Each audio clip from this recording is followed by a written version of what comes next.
I guess it's 10:30, it's about that time. My name is Jeremy Schrag, and I want to begin by saying I am entirely and objectively unqualified to really give this speech.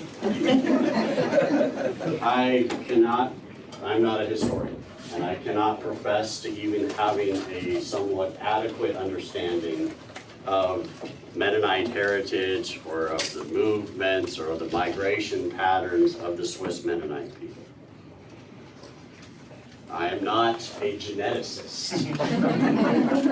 I do not study chromosomes or alleles or have really anything other than a basic biological understanding of how we get the traits that we have. Nor am I a doctor. As you hear in those supplement advertisements, this medicine is not meant to cure or treat any disease, right? The same with this presentation. In my day job, I am a lawyer, which then also inherently calls into question what I'm actually going to be saying. Everybody here should be a little bit skeptical. The only thing that I'm qualified is that I am Anabaptist, down to my genetic code. And that I can prove, and that's what we're going to talk about. And I had a hard time coming up with a title for this presentation. Kathy asked me several months ago, and I'm not the kind of person that prepares several months ahead of time, but she was like, we need a title and a summary. And so I did what you do in 2024, which is you upload some basic presentation materials to artificial intelligence. And then you say, I need a title. Something that's kind of light and scientific and provides a decent understanding of what we're going to do. And because it's AI and it's just a robot, you can tell it can be kind of somewhat abusive. And so you say, I want you to generate 200 different titles for this presentation. And then you can pick one. And so this is what I came up with. From Anabaptist to Alleles, tracing Mennonite genetic heritage. Now the first thing, if you're like me, you're like, well, what's an allele? Well, that's an alternative version of a gene that's located at the same position. And as we go throughout this presentation, there will be some technical genetic stuff that we're going to talk about. The best example I can give you is the genes for eye colors have several alleles that determine the specific color that your eyes are going to be. And in humans, you get 2 of these for each gene, 2 alleles, 1 from each parent. They can be identical, they can be different. Sometimes they're going to be dominant, sometimes they're going to be recessive, or sometimes they're going to be codominant. So that's what an allele is.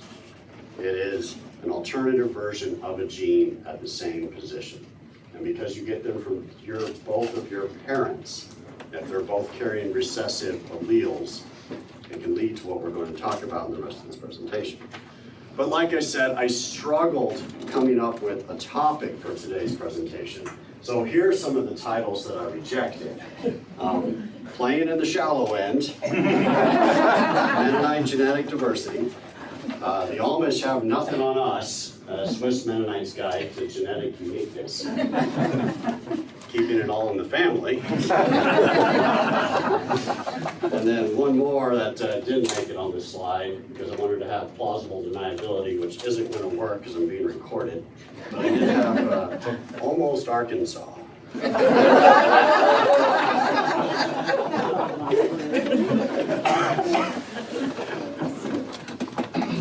But the purpose of today's presentation is really kind of threefold.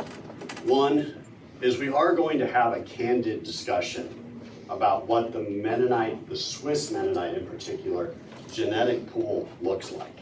And that is going to require us to be quite honest about our history, our migration, and the practices of marrying within a relatively small community. Second, I'm going to talk about what it means for us today. Like what are things that we can do as people today to manage with an understanding of what our genetic history looks like. So how can it influence us today? And then the third thing is I'm going to end this with kind of a call to action. I had the honor as part of preparing for this presentation to speak with some of the leading geneticists in the country that study specifically Amish and Old World Mennonite population studies.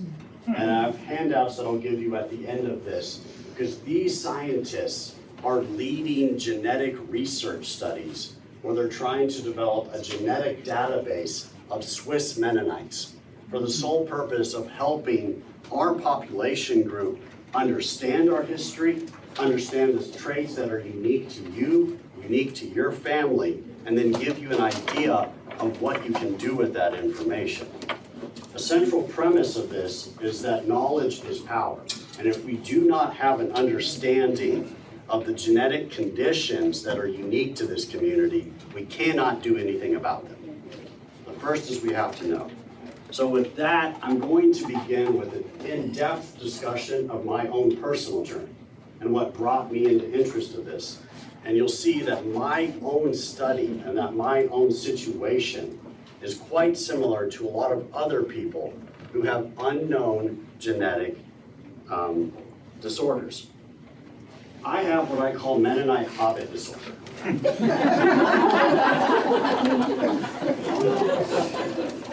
It has an actual name. It's called cartilage hair hypoplasia. And it is caused by a mutation in an area of our genetic code that's called RMRP genes. And we'll talk about this a little bit more in detail, but you basically need two defects at the same location in your area. So what is this caused by? Well, the first thing is it causes short stature, henceforth hobbit. And it causes it because it's a cartilage disorder which prevents the bones from growing. At the end of all of your joints, you have pieces of cartilage. That cartilage doesn't want to play nice with your bones as your bones are growing. But more concerning than just stature is it comes with immune deficiencies as well. And I have up here common symptoms include frequent ear infections in children, sinus issues, and then as people move into adulthood, bronchitis, skeletal abnormalities, and immune system challenges. Now in 2021, I was diagnosed with Mennonite hobbit disorder or cartilage hair hypoplasia. I had a genetic panel done while I was at the University of Kansas School of Medicine. And it came back and it said that this is the disease you have. And then they give you a cute little information pamphlet, right? It says this is everything. Or you can Google it, which is, what happens now. And the first thing that shows up is it says, this is a genetic disease common in Old World Amish populations. And I was like, aha, a clue. I guess some of those people may have been my people.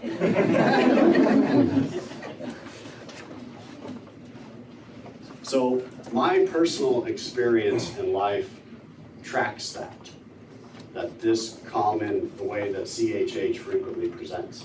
As a kid, and my parents are here, they can tell you, I think the word that I used for water was goggin, because I had so many ear infections as a child, I didn't hear words right, couldn't say words right. Growing up through high school, and then through college, and through early adulthood, I had recurrent sinus infections. I just thought it was normal. I thought everybody went to the doctor every 3 months to get a Z-Pack.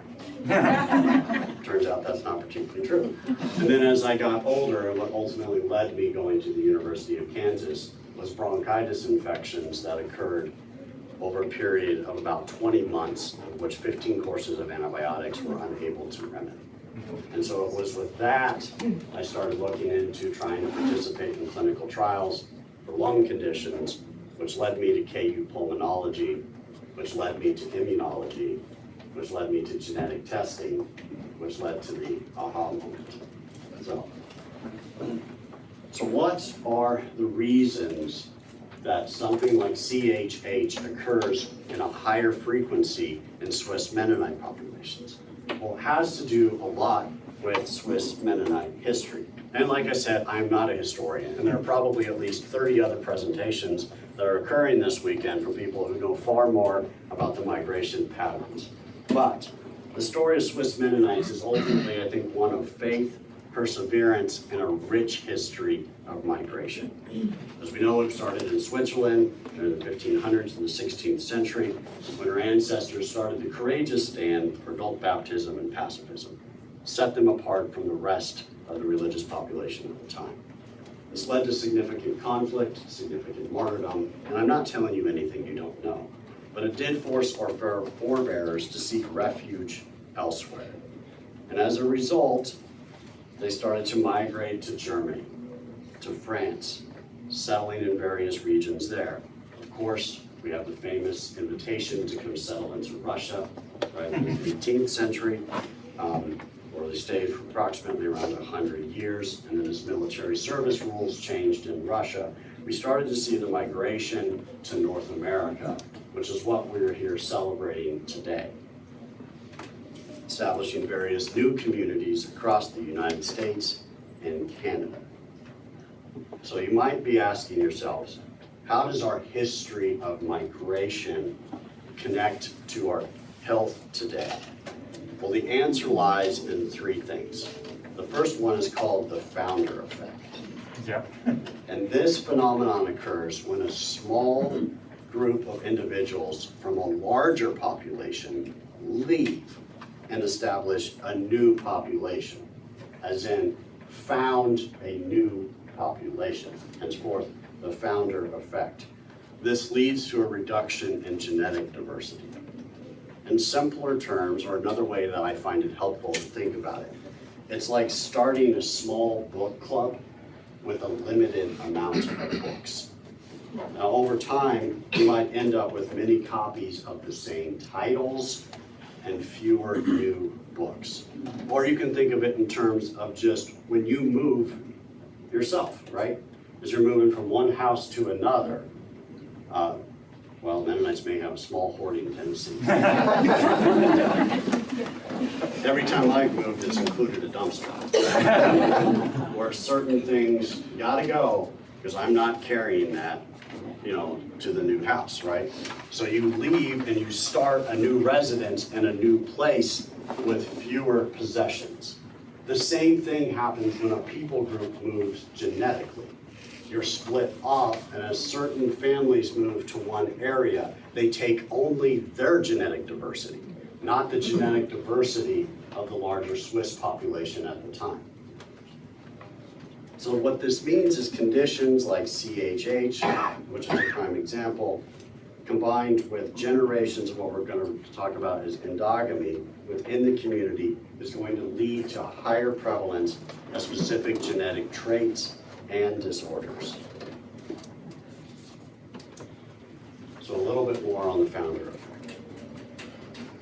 This occurs when the new population, as I mentioned, is established by a small number of individuals from a larger population, because they carry only the fraction of the genetic diversity of the larger community with them. So then over time, those fractional genetic traits, and now these can be beneficial, right? Mm-hmm. They can be, some of them can be harmful, and the medical term that they like to use is pathogenic for that. And it can be a pathogenic trait, or they can simply be neutral, like the color of your eyes. They become more common then in the new population simply due to the limited diversity that's available to them at the outset. Now, I said there were three things that led, right, to this reduction in genetic diversity. The second is what they call a genetic bottleneck. Mm-hmm. A genetic bottleneck similarly involves a sharp reduction in population size, and it's often due to events like migration, it can be war, or it can be disease. Obviously, the sharp reduction in that population group is going to lead to a reduction in genetic diversity. Now, the story of the Swiss Mennonite genetics begins in the 16th century with the Anabaptist movement in Switzerland. And so as we migrate in the 17th and 18th centuries to Germany and to France, we continue to live in relatively isolated communities, right? Maintaining a quite distinct genetic pool. The late 1700s, you have the migrations to Russia, where Mennonites form new communities, which are going to further solidify the founder effect. In the 1870s, of course, you have the migration to North America. But again, the migration is to a relatively rural area, right? We're not particularly integrated in larger cities, which they simply did not exist at the time. So you still have relatively isolated communities of Mennonites that run basically, as best I can tell, up and down Old 81 Highway. So you have then multiple founder effects. You have the initial separation from the broader Swiss population. And then each subsequent migration, whether it's to Germany, whether it's to Russia, France, or North America, is going to introduce additional genetic bottlenecks into the small population. All of this reduces genetic diversity and leads to the unique genetic landscape that we see today in Swiss Mennonite population groups. So what are the results of this? Well, one is you lose genetic variants, simply gone. They will disappear from the population group entirely because of the founder neck and the bottleneck. The second is you're going to see an increased frequency in rare alleles. So as the diversity goes down, if there was a rare genetic trait that was carried with some of those founding families, those families will continue to be prevalent. In my discussions with Dr. Lena Gonzalez, who's I think the leading Amish and Mennonite geneticist in the country, she's doing studies particularly with Amish population groups across Pennsylvania. They can trace down to the family, often down to a single patriarch, a genetic condition that will show up in Maine, in Pennsylvania, in Idaho, or Ohio, or not Idaho, Indiana. They can trace that specifically down to the family when your genetic pool becomes so constrained. Also, then you have just unique distributions of genetic variants. The Swiss Mennonite genetic population group then becomes different than the genetic population group at large. So we have, you can form then within that population group your own variants. And there's a couple examples of these, and we'll talk about them here in a little bit, but they include maple syrup, urine disease, and the cartilage hair hypoplasia that I discussed earlier. The third thing that causes the Mennonite genetic diversity to be unique is endogamy. And this is the one that's probably the most difficult to talk about, right? It's the most stereotypical. But it is marriage within a specific social group. And this is due to a variety of reasons, and it's usually on separation from a wider society. Now, I think probably today, a lot of times people will ask, you know, they're having a conversation with somebody about faith, I'm in the workplace or something, and I tell them, hey, I'm Mennonite. And they go, well, that's funny, you didn't ride a horse here. I've seen your car, right? And then I have to explain that I'm basically a pacifist Methodist, right? You know, because Anabaptism is now mainstream, ironically, right? So we are not, I think, as secluded today as we were. And a lot of that has to do with a variety of things, including the fact that most of us can jump in a car and travel 400 miles this afternoon if we wanted to. Right? In terms of just the ability and the mobility of peoples has greatly expanded. But it wasn't that many generations ago that we were still, I think, relatively isolated. I think this is my third time being in Eden Church this summer. The previous two times I was burying my grandmas. And so one of the stories that came up about June Graver, who is my grandma, was that before she met Gene, her eventual husband, I guess she was dating somebody that wasn't a conscientious objector, and that was a problem. Right? She would turn over her grave if she knew that I was telling her that. Right? So being part and staying in the Mennonite community was important, right? For generations upon generations. So what does that kind of lead to? Well, it's just like with the founder effects and the genetic bottlenecks that we have, is that these rates often occur within the own community, and it results in what they call increased homozygosity, which is that you're gonna get the same allele from both parents. You will get identical genes from both parents. This also amplifies the founder effect. The combination of setting off a new group and then staying within that group obviously amplifies that, as opposed to the new group going out and being part of a larger genetic community. So over time, these three things, endogamy, founder effect, and genetic bottlenecks have led to distinct genetic subpopulations, actually, within Mennonite communities. So there are noticeable genetic differences, even in groups like people I'm speaking to in this room, from the Amish, from Old World Amish populations, from probably Holderman Mennonite populations, from even different families, Mennonite families in Pennsylvania, as opposed to Indiana, as opposed to Kentucky, as opposed to Maine. There are unique genetic variants that show up in each one of these communities. And there's two reasons for that. And the technical legal, the first one of the technical terms is called gene flow. And that is just a reduction in the amount of new genetic variants when you stay within endogamy. And the other is genetic drift.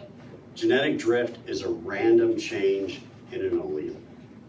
Now, if you ever go have a genetic study done, or you have your DNA swiped and they look at all the chromosomes, you get back a report and it'll say, in any person, right, there's going to be a number of variants that you have. And they don't know what it means the vast majority of the time. Even my genetic results that came back and led to a CHH diagnosis, most of my variants said variant of unknown significance, which means they don't know how it impacts your health or what it does. They can speculate, but they can't confirm. And so when you have then those changes in your genetic code and you're in a smaller community, it's going to have a more pronounced effect as those genetic drift then continues to follow.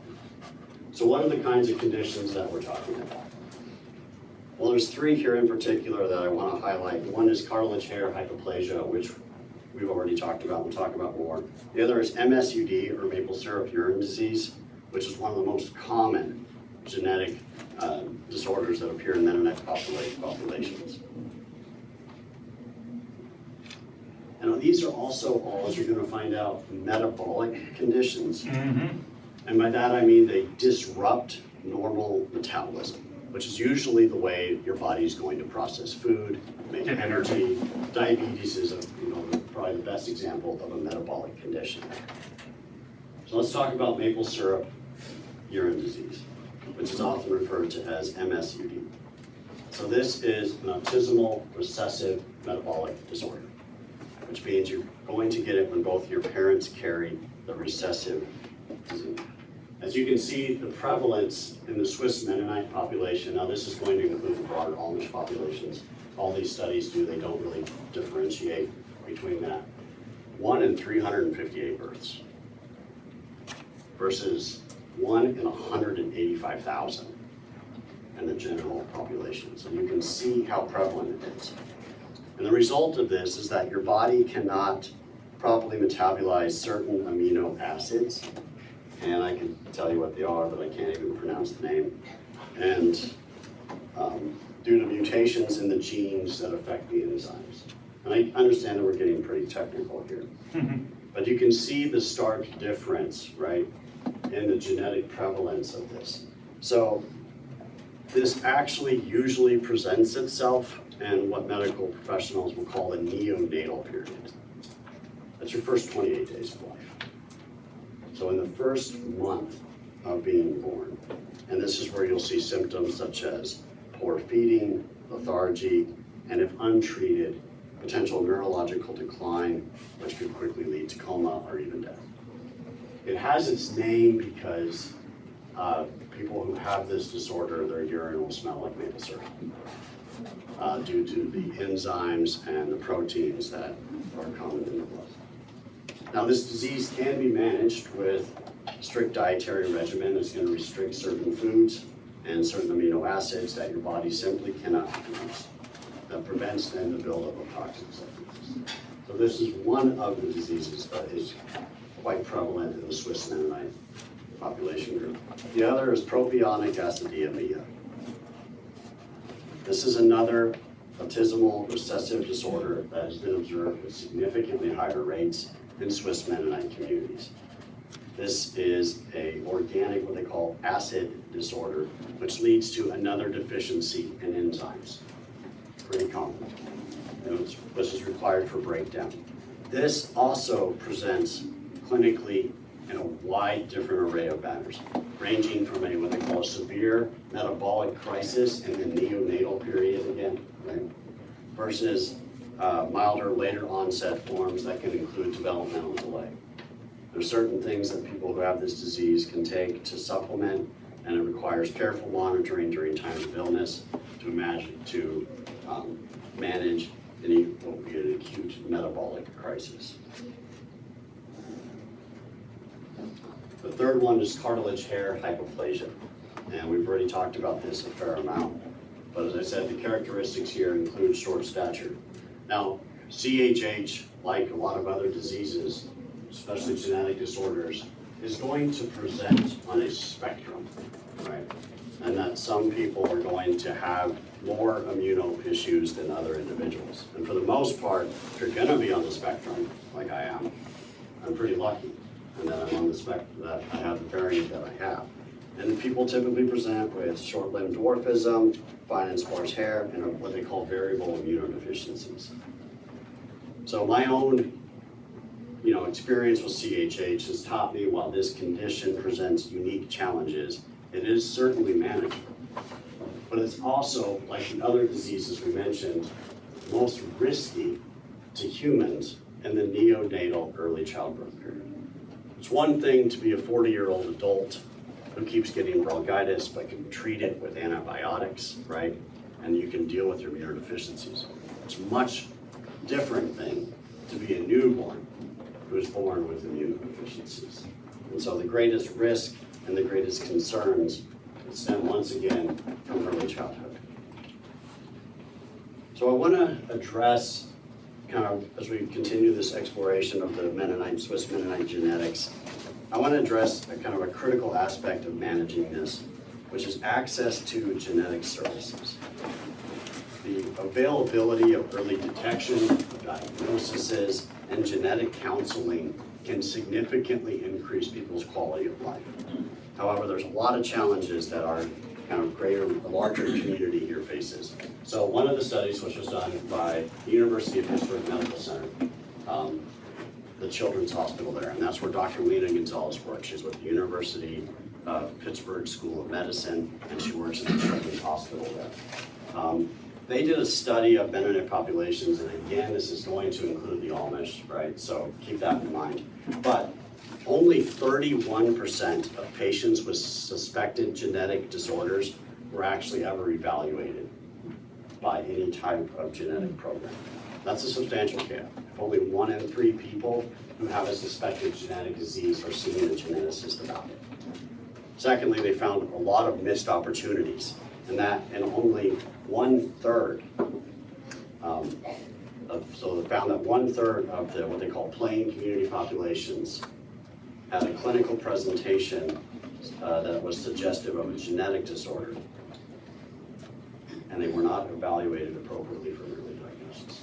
So in other words, people went to their regular physicians, presented a clinical presentation that would be consistent with a genetic disease that is known to be prevalent in the community, but were not referred on to the geneticist. So that deals with a lack of knowledge in itself within the healthcare field. And almost half of patients with a suspected genetic disorder even had a genetic diagnosis listed in, or had an actual genetic diagnosis in their medical records, but had never been evaluated by genetic services. So even people who got a diagnosis of having a genetic condition were not referred out to a geneticist for treatment, for intervention, and for additional help. So we can see that we have a gap. Now, I tell you that story because it's mine, right? My clinical history and presentation is consistent with CHH down to the T, or down to the H, I should probably say. But despite recurrent sinus infections and seeking treatment, and even when I was seeing the specialists at KU, I wasn't referred to a genetic study because somebody thought, hey, you know what? you're Mennonite. We maybe need to be looking into these type of things. That wasn't the discussion. We got blood work that came back that showed that I had an immunodeficiency, and so they did a genetic test looking for diseases that they know caused a immune deficiency. That was how the result came out. Had nothing to do with my heritage or the genetic pool or my propensity to have this diagnosis. And that's the story of most people. My story is not uncommon of those that suffer from this. So earlier detection and referral, I think probably goes without saying that, is it already 11? It's already 11. So I moved through this. So let me give you just a few slides here about just kind of the importance of this and why I think this matters so much. The biggest thing is that I know now, right, that I carry cartilage hair hypoplasia. I know that I carry that recessive gene. That means my 2 boys carry that recessive gene. And that means when they get old enough, they have to be careful about who they want to see if they go to Bethel or Heston. Better not pick up any phone numbers while they're down at Camp Mennonite. But if they do decide to go down that route, they can both go get preemptively screened. And it is with that information then that they have the knowledge to make decisions about what they're going to do in terms of either its reproduction.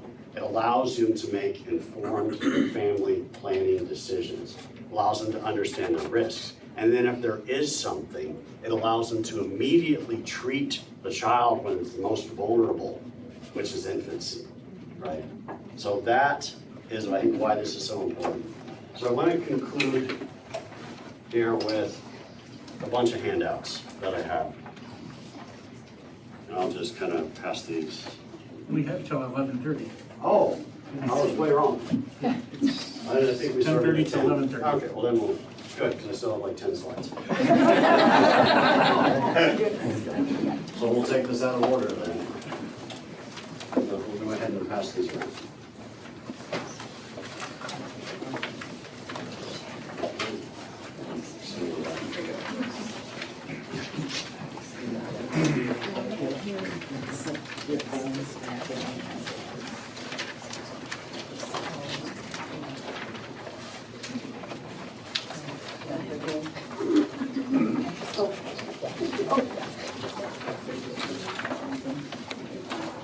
So this handout at the top is something that I made.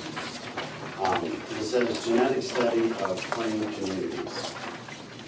And this is a study that is ongoing now. It started in 2016. It is funded by the National Institute of Health. And it is being managed by the University of Pittsburgh School of Medicine and Dr. Lena Gonzalez. And what this study is research study to identify genetic disorders in Amish and Mennonite communities using the latest DNA sequencing technologies that we have. It gives you a little bit here on the study goals, but that's pretty technical. But the important part here is it says who can participate, right? This particular study is not closed to just, she does a lot of studies, but it's not just, Amish populations in Pennsylvania or Mennonite populations in Pennsylvania. This one is open to any individual of Amish or Mennonite background, age 0 to 100, or anybody who suspects that they might have some type of genetic disorder, or anyone that's simply interested in learning about what your carrier status is for possible known disorders. Now, I had a chance to meet with Dr. Gonzalez and her research team that is doing all of this, and it was fascinating. And what comes with this, and she told me specifically, she goes, I can't market, right? I don't know if it's National Institute of Health rules, doctor rules, whatever, a lawyer. For the most part, I ignore rules. But they're not allowed to go promote the studies. They can't show up at your door, knock on it, hand you a flyer like I just did, and say, hey, you know what, it'd be really great if you participate in the studies. And I said, I understand that. I'm not a doctor. And this isn't my study. And I'm gonna market it. Because one thing that was abundantly clear about this is this area of Kansas, we are a desert when it comes to specialized clinics. Yes. There are specialized Mennonite and Amish clinics that exist in Indiana, Ohio, Kentucky, Pennsylvania, and Maine. And they're all run usually by different schools that are in that area, schools of medicine, and they all collaborate together. There is nothing here. Dr. Gonzalez was unaware of the Mennonite Swiss population group that existed in Kansas. And that is despite decades in the field of doing work. And I can tell you that our profile here is unique from the profile of the other communities that she's working with. And I know that because I sent her my genetic test. And I said, hey, here's my results. Here's the geneticist's opinion of the results. And she called me back and said, this is fascinating because your variant that causes CHH is different than all the CHH variants that they see in Mennonite communities in Ohio. It's a different trait, which we now know can be traced right to the founder effects. They're a very specific family that founded this area, didn't necessarily land in Ohio, right? So these things all make sense once you begin to understand them. So what happens if you decide to enlist in this study is they'll send you probably a package that will have a cotton swab that you just spit in, or you swab your cheeks, put it in a tube, and you mail it back. They will then meet with you. They'll meet with you beforehand. You have one visit at least to consent, and they'll go over all that other stuff. And then they'll do a sample collection, return the results, and then you get to meet with them again about what your results mean.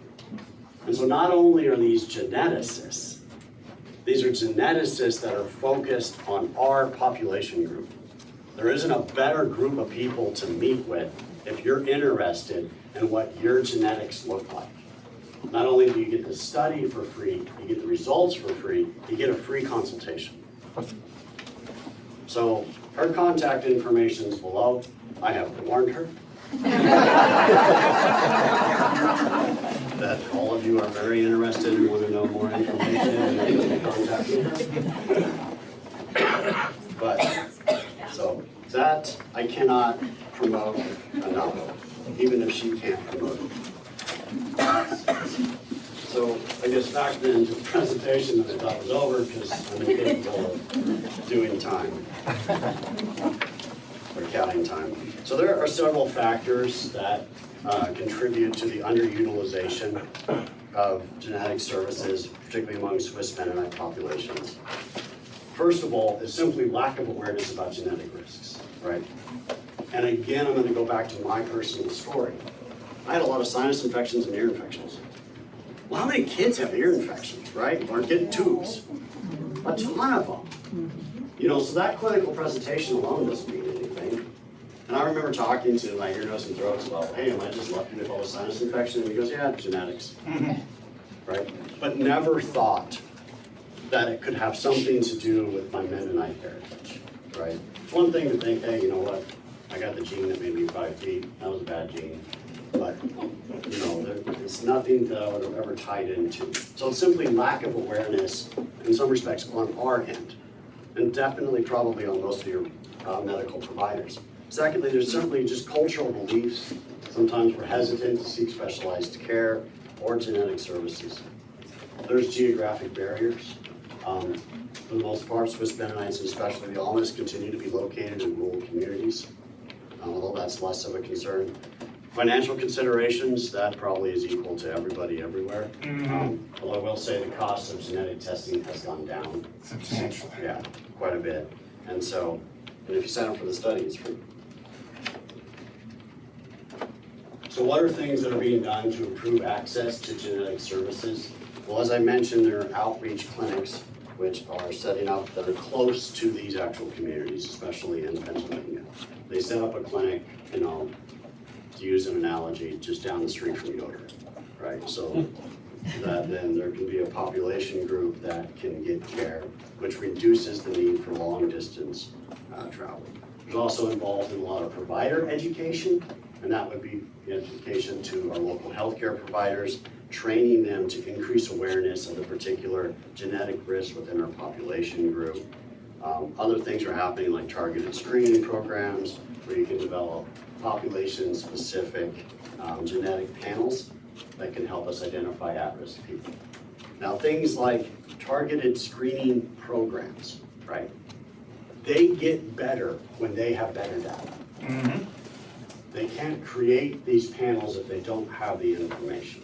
And so that's why I do think it's honestly important for us to contribute to these genetic studies so that doctors know how to best treat, you know, our children and maybe our grandchildren.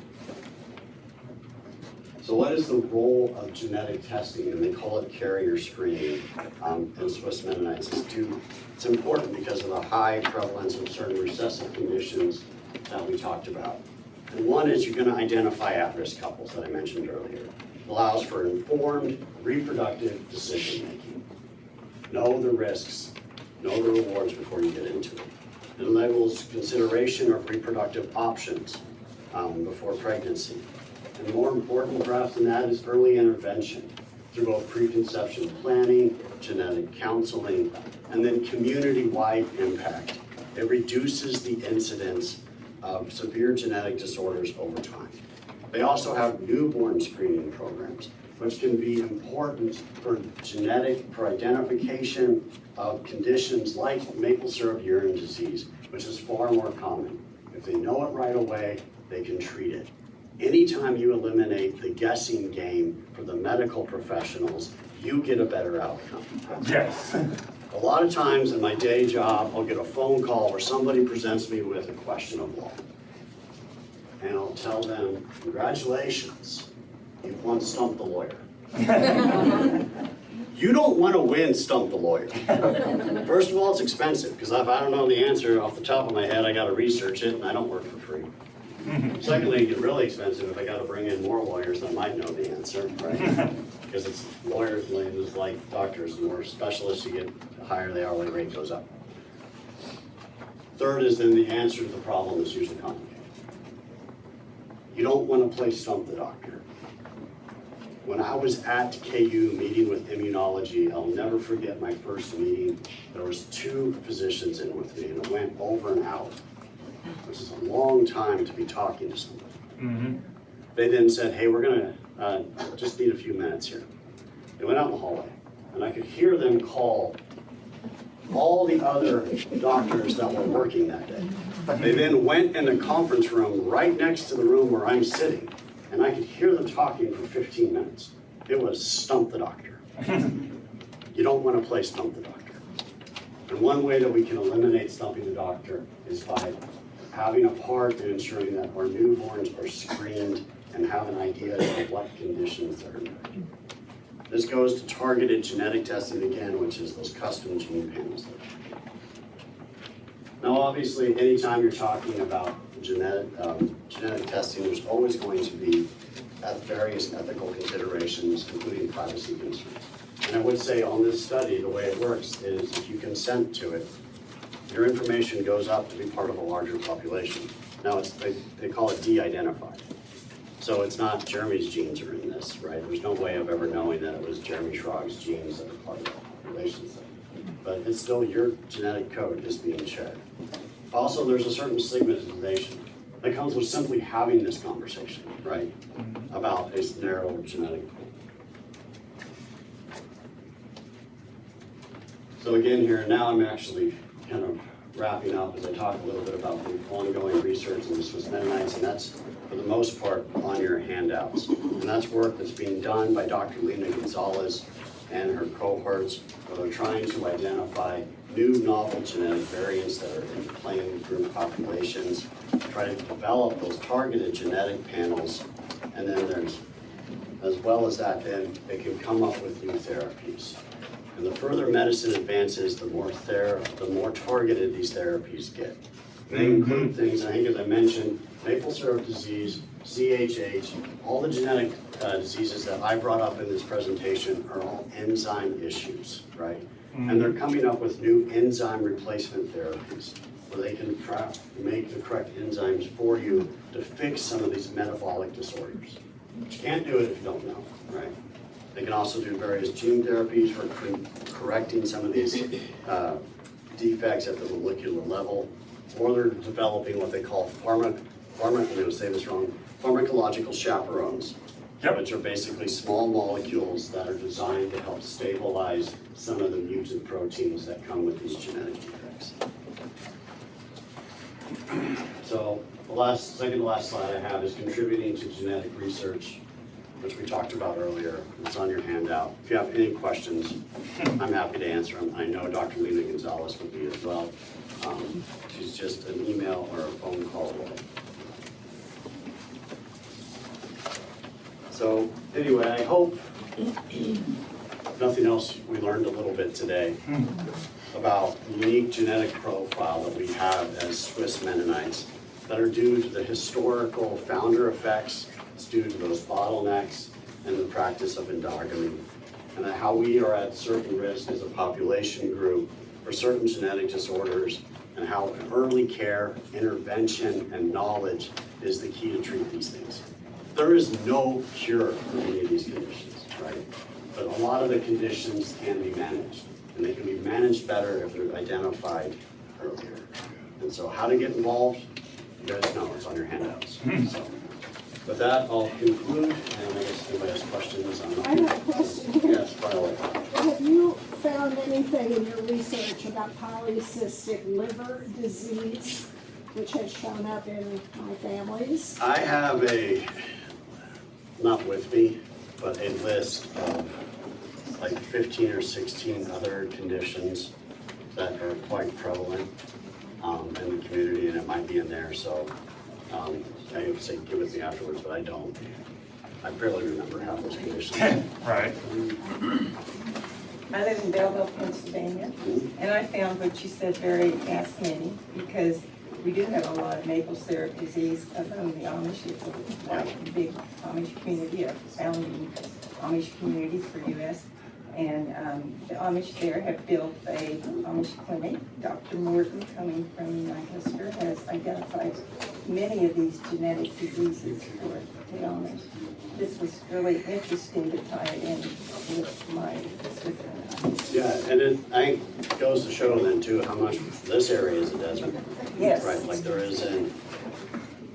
Maybe copy these. Yeah, take a look. Yeah. I made those. Family. Yeah.